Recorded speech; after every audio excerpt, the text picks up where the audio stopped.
Welcome to the shooting show. This week we're in the Scottish borders with David Virtue, who brings us an interesting mix of geese and grouse. Plus Byron reviews an Anschütz centrefire, the 1770.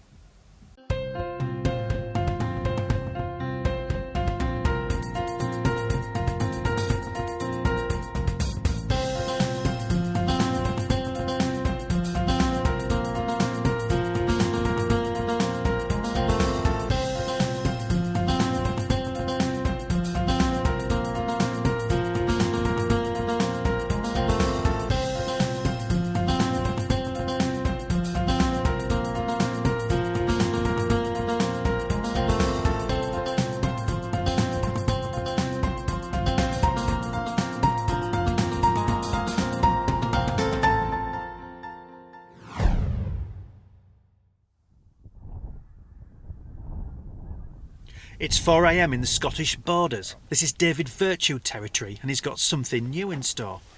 Before dawn he gets the guns in position for a goose flight, but there's not a decoy in sight. Instead we're strangely positioned in a line of grouse butts. Which way are they coming? Coming over the top of that hill.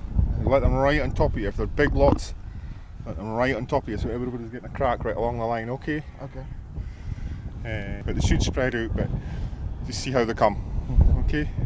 Just keep down though, keep right down until they're in on top of you, okay? You can look through the thing. If you show your soul, they'll split and push them up, okay? Cheers, Dave. Good luck. Thanks. Doesn't have a farm. With no decoys in use, the geese will be flighting over from a nearby loch where they are found in serious numbers. With goose and grouse in one place, it's the perfect chance to show a deer fan some varied Scottish shotgun sport and wait as the light comes up for the first instalment.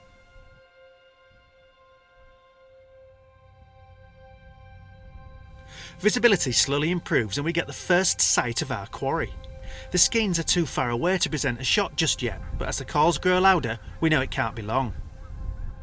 And treat the head as a target, not the body. Okay. There's a lot lifting off now. There'll be a few lifting up. A few. Sounds like a million lifting off.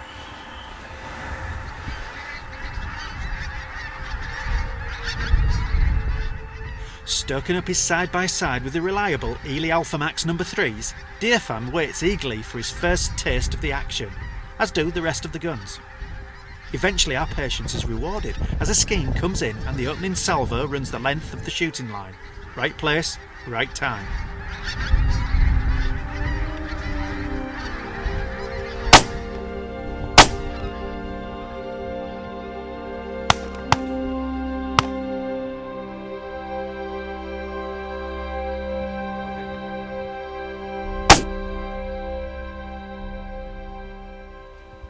And then it's back to the waiting game.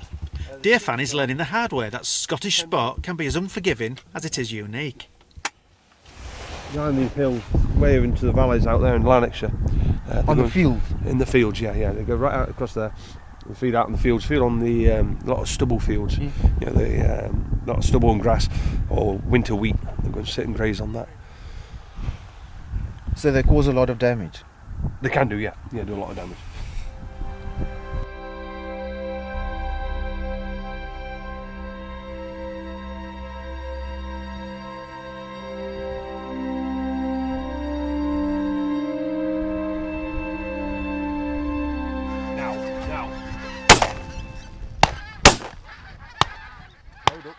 With the skeins coming in more regularly, we get the lowdown from David on this rare sporting opportunity. A mixed day of goose flighting and walked up grouse. Yeah, we're flighting geese, no decoy, and just flighting them coming off a loch. We're probably about a mile back off the loch, but the way the ground rose up there, it was an ideal situation where you could get the geese they were just travelling through. They were feeding maybe 10-15 miles away, but just the way the wind was and everything else, it was ideal conditions for shooting that sort of area, and that's they were coming through those butts maybe 30 metres up. It was ideal, sometimes a wee bit higher, but no, it's a bit unique, just something totally different. How many birds were we seeing down on that little loch there? Anything to 20 to 30,000 I would have thought. A lot of geese, a lot of pink feet, yeah. David's not wrong, but now it's fully light and we can see huge numbers of geese flighting overhead.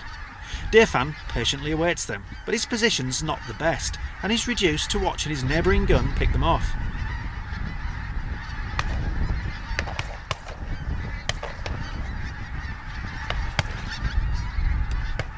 Nice to your right as well.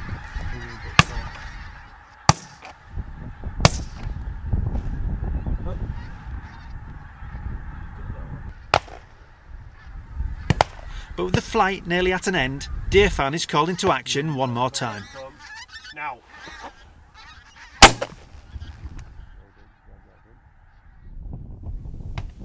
It's been a successful, if slow, start to Devan's Scottish wildfowling career. It's wild hunting, and what the geese do every day is different. It's weather conditions, feed, the time of year, everything can make a big difference in the morning, and you're sort of in the lap of the gods at times in the morning, as long as you've done your scouting right and you've got the feel that the geese are on. But what they do in the actual morning, it's up to them. And as I say, you pray for a decent wind and a cold spell, but it doesn't always happen. I'll come with you now. Eh? No, sorry, talking Because it went in there, that was dead. The next job is the pickup, and with that complete, we ask some of the shoot's more seasoned wildfowlers how this flight compares to homegrown fowling. It's like nothing I've ever seen before. That was, yeah. That we was ain't, and like I say, we're fowling all our life, haven't we? yeah. really? I mean, you get foreshore birds like that. They are foreshore birds, but it's flat land you're on. Yeah. You're not coming up over a moor. No. And you're not sitting in something Something like like that. this, no. You're in mud up to your neck. That- And This you is the first time ever in my life that I needed to wake up 4 o'clock in the morning to shoot a bird. Ever. That's a lay-in for us. We're up Yeah. at 2 in the morning, To shoot a bird. going to get out Yeah. there, walk out. Sometimes just for one, might be sometimes walking shoot 2 nothing. hours. Sometimes don't shoot nothing. The goose flight may be over, but we're not done yet, and Devan switches his side-by-side for a 20 bore over and under. It's time to use this moor as it was originally intended, for a grouse shoot. The guns line out ready to walk up the grouse. Devan is an experienced foot stalker and he prefers moving to waiting, so this moorland excursion should be right up his street.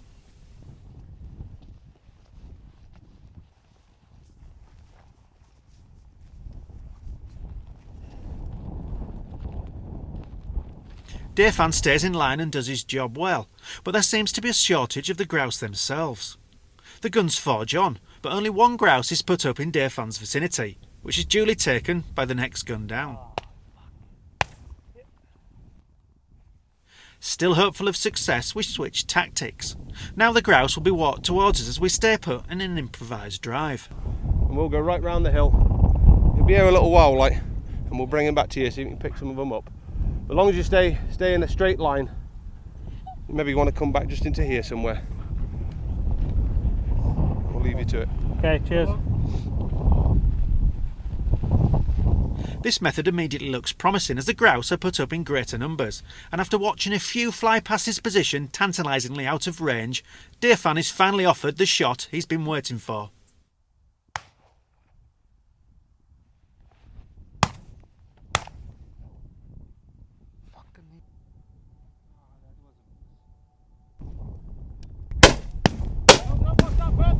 You got him on the first shot. Did I get him? I'm sure that was your first shot. It's a happy end to this unique day of Scottish shotgun sport for all involved, and kindly provided by the uber professional David Virtue. It's a lot more affordable now than it ever has been, and well, obviously the grouse are on the increase every year, so a lot of folk are just wanting to try it, and it's just it's totally unique. It's only the UK here we can do it, and you know, folk are finding for a few £100 they can go and do something like that and spend a whole day out there and enjoy the, you know, the scenery and the grouse and working with their own dogs or seeing other people's dogs work, and it's just something totally different.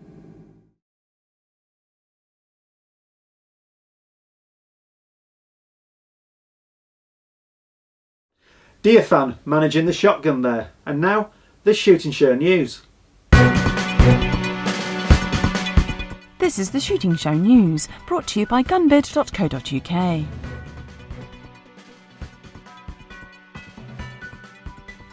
A Wildlife Conference has called for a global ban on lead ammunition within 3 years, a move BASC described as blunt, ineffective and unnecessary. The International Convention on Migratory Species voted to adopt draft guidelines to protect migratory birds. The guidelines are not binding and the UK already has significant restrictions on lead. BASC chairman Alan Jarrett said the UK is ahead of most of the world already on protecting migratory birds, and the recommendations were technically illiterate and unnecessary. Beretta has launched a new version of its 486 side-by-side, designed by Mark Newson. Best known for the Lockheed lounge chair, Newson has given this gun a striking look, with a wood bridge separating the safety from the receiver, as well as a bold top-lever design and Asian-inspired engraving. Beretta also unveiled a promotional film to celebrate the launch of this £18,000 gun. Click the link to watch it in full. The build-up to next year's general election has begun. BASC has set up a website that helps shooters find out about their parliamentary candidates' views and lobby them on shooting. With 170 days until the election, BASC said the website would give shooters a chance to act before they were deluged with campaigning material next year. Head to politics.basc.org.uk now. British Game Week 2014 is just a week away. Starting next Monday, the week gives the British public a chance to celebrate British game meat at a nationwide array of tastings, events and special offers. Annette Cole, from BASC's Taste of Game campaign, said that with game meat more popular than it has been for 10 years, it was time for everyone to give game a go. Check the list of events at tasteofgame.org.uk. The RSPB is illogical and motivated by a dislike of grouse shooting. That's what the Countryside Alliance has said after the RSPB rejected the full publication of the Hen Harrier Joint Action Plan. The bird charity supported most elements of the plan, but it rejected the parts concerning brood management. The Countryside Alliance's Adrian Blackmore said the RSPB was illogical in its objection, and 2/3 of RSPB donors supported brood management. More like this in Modern Gamekeeping magazine. And finally, fresh after the news that the Beretta World is on the move, the Benelli Sporto is on its way as well. For 2015, the unique event heads to Barbary Shooting Ground near Swindon. Designed exclusively for semi-automatic shotguns, the Sporto is a groundbreaking competition that sees up to 3 clays in the air at one time. Next year it takes place on the 17th of May. Catch up with all the competitions in Clay Shooting magazine. That was the Shooting Show news. I've shot quite a few Anschütz rifles before, but this is the first centerfire Anschütz I will have had the opportunity to fire. Now this is their model 1770, which is the newest model that they've launched. It was launched a couple of years ago, so it has been on the market a little while, but it was the first total redesign in engineering and concept for more than 30 years for Anschütz. They had stuck with a tried and tested and well-respected design that had have won medals and Olympics and Commonwealth Games and every competition on the planet that you can possibly think of that involves a rifle. But this was a redesign more with hunters in mind, as you would expect from a company like Anschütz, which is the pinnacle of German engineering. All the lines flow into one another, everything seems to be put together seamlessly. Even just looking at the bit of bottom metal here, look at this chunky trigger guard here. I mean, that's just beautiful. The stock is a nice piece of walnut. It's not too fancy. They do offer fancier grades, but certainly if this is a rifle that you're going to be using for hunting, which is what it's intended for, this probably does the trick. There are a few small blemishes on the wood, but I think that just adds character. Anschütz haven't gone and filled every little blemish that the stock has come with, and you know what, it doesn't matter. Looking from the top down is a good indication on a rifle of how well the metalwork is seated into the stock. And although I don't have my measuring tape out, just eyeballing the barrel in the stock, it looks very even indeed. I'll get a piece of paper out later, but I would expect it to be free floating right the way to the end of the receiver. And you'll see it's a fairly gentle taper, and we end up with a fairly substantial barrel. It's kind of a medium profile, but that seems to work. It balances the rifle nicely. It's balanced around the sort of magazine area, and bringing the rifle to the shoulder really is very effortless indeed. As you would expect, being an Anschütz, you've got a beautiful polished target crown here, and you can see, if you have a look at this in detail with a magnifying glass, that the crown inside touching the rifling has been hand lapped, and you would expect nothing less from Anschütz, being that they are renowned for producing some of the most, if not the most, accurate rifles in the world. What is interesting with regard to the barrel, though, is that historically Anschütz have made their rifles with button rifled barrels. This is a hammer forged barrel. Now, the investment in making hammer forged barrels, if you're not doing it before, is considerable. Arguably, button rifled barrels produce more accurate barrels. On the other hand, hammer forged barrels arguably last longer.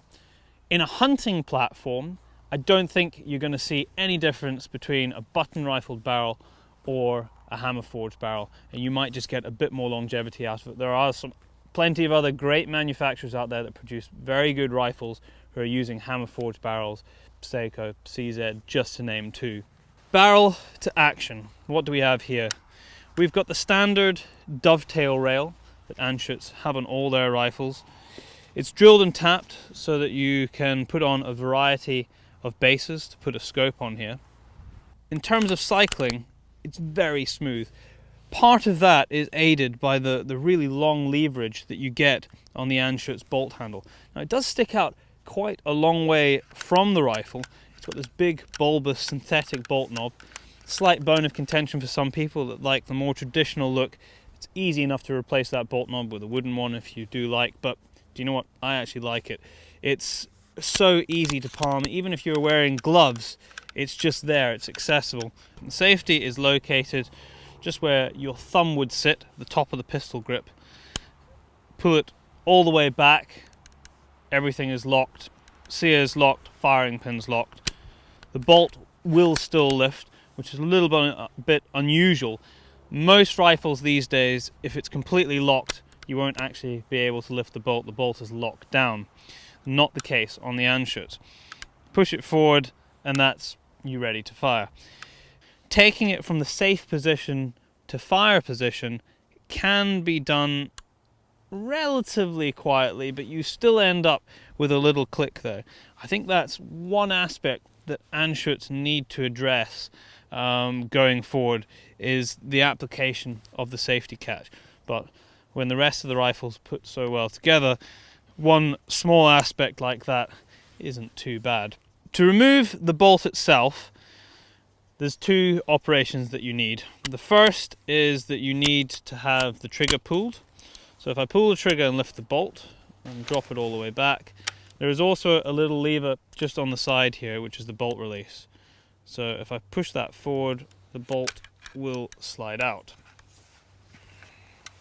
Now at the rear, you can see when I was cycling the bolt inside the receiver, this cocking piece at the end here also acts as your cocking indicator. When this is fully rearward, as it is in this position right now, you know that the rifle is cocked. When you pull the trigger, this disappears and sits flush with the rear bolt shroud. The entire bolt shaft sits pretty much at the same diameter as the locking lugs at the front, and this helps and aids the slick cycling that we saw earlier.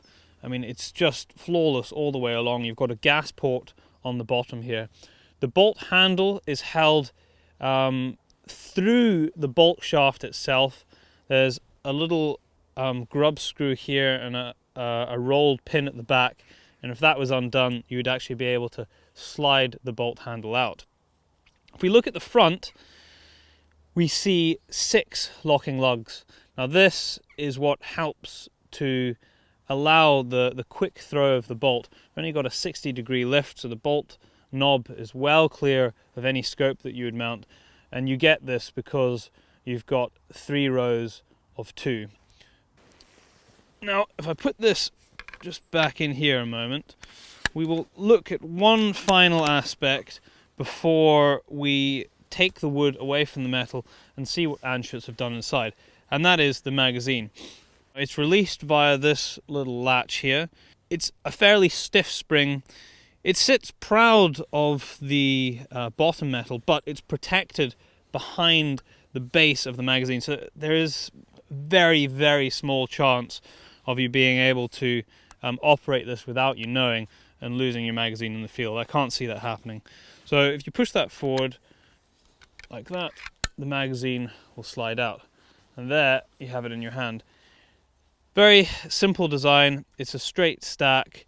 This particular magazine only holds 3 rounds, so that's 4 capacity if you've got 1 in the chamber. Slightly limited, but you can buy an extension, so it's not the end of the world. With the metalwork stripped out, you can see it's a fairly simple affair here. We've got a straight tube here. The ejection port is milled out of the side. It's very clear to see that now, and also where the bolt handle runs, you can see that that's also been milled out of the same piece of steel. If we just have a look at the stock here, you will see that there is an alloy lug. I can't actually remove it, so it must be bedded in somehow, either that or it's just a very fine fit. But there you go, you can see the alloy lug here. Now that is your recoil plate. Now it's very similar in design if you cast your mind back to a Tikka, which has that loose recoil lug which sits inside the stock and fits in a slot in the rifle. On the Tikka, that slot is milled out of the receiver itself. On the Anschütz, strangely, they've done it a little bit out of the end of the receiver, but not much. But most of that slot actually sits in the shoulder of the barrel. And obviously Anschütz know what they're doing, but it's just a curious point to note. Normally, if you were going to do this, you would see it set back slightly. Now, from that, if we just look around the corner here, you'll see a hole drilled in both sides. And that is a roll pin which holds the barrel in place. Now this barrel is pressed into the action and then held in place by this roll pin. The trigger on the Anschütz is the same trigger or a very similar design that Anschütz have on all of their rifles. And there is one thing that is for sure, is that Anschütz know how to make a trigger. Arguably, they produce the best off-the-shelf triggers on the market. They know how to produce a trigger because now this trigger came with a pull that was just about £3, but it was as crisp as you like. So I'm going to put it back together, head up to the range. It's a fairly nice day today, there's not too much wind. So hopefully I should be able to get a good representation of what this rifle is capable of.